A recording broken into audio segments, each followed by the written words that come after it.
Have you ever gotten in trouble for talking at school? Why would I even ask that question? I'm sure none of you have, because you're all angels. Chapter 2 is titled Gandhi. When something happens, there's usually a simple explanation, but that simple explanation is almost never the full story. Here's the simple explanation anyway. Dave had decided to stop talking for a whole day because of something he'd read in a book. See, very simple, very clear, but it's not the whole story. So here's a little more. Dave and a partner had to prepare a report on India. Not a long report, just some basic facts.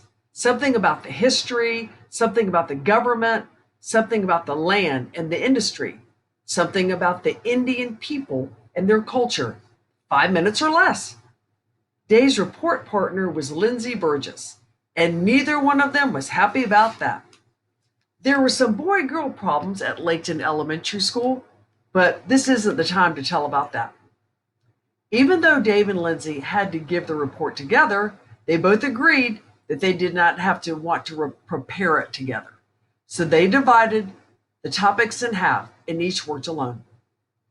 Dave was a good student and he found 2 books about India and he checked them out of the library. He hadn't read both books, but not completely. He wasn't that good of a student, but he had read parts of both books. Dave thought the most interesting section in each book was the part about how India became independent, how the country broke away from England to become a free nation, just like the United States did, and y'all will learn about that in 5th grade. And Dave thought the most interesting person in the story of India's independence was Mahatma Gandhi. Dave was amazed by Gandhi. This one skinny little man practically pushed the whole British army out of India all by himself. But he didn't use weapons and he didn't use violence. He fought with words and ideas. It was an incredible story, and all of it's true. And here's a picture of Gandhi. You might have seen him. And we do have some books about him in the library that you can check out. And in one of the books, Dave read this about Gandhi. For many years, one day each week, Gandhi did not speak at all. Gandhi believed this was a way to bring order to his mind. I'm going to read that again since I messed it up, because this is the whole reason why Dave had decided not to speak. For many years, one day each week, Gandhi did not speak at all. Gandhi believed this was a way to bring order to his mind.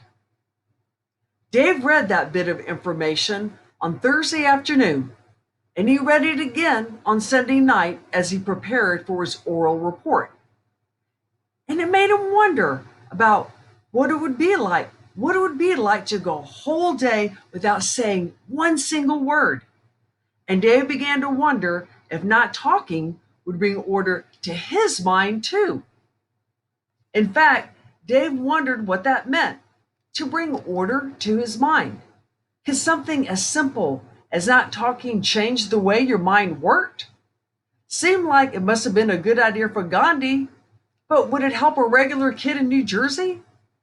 Would not talking make him smarter? Would he finally understand fractions? If he had more order in his mind, would he be able to look at a sentence and see which word was an adverb instead of just guessing? And what about sports? Powerful questions. So Dave decided to zip his lip and give it a try. Was it hard for him to keep quiet? You bet, especially at first, like when he got to the bus stop where his friends were arguing.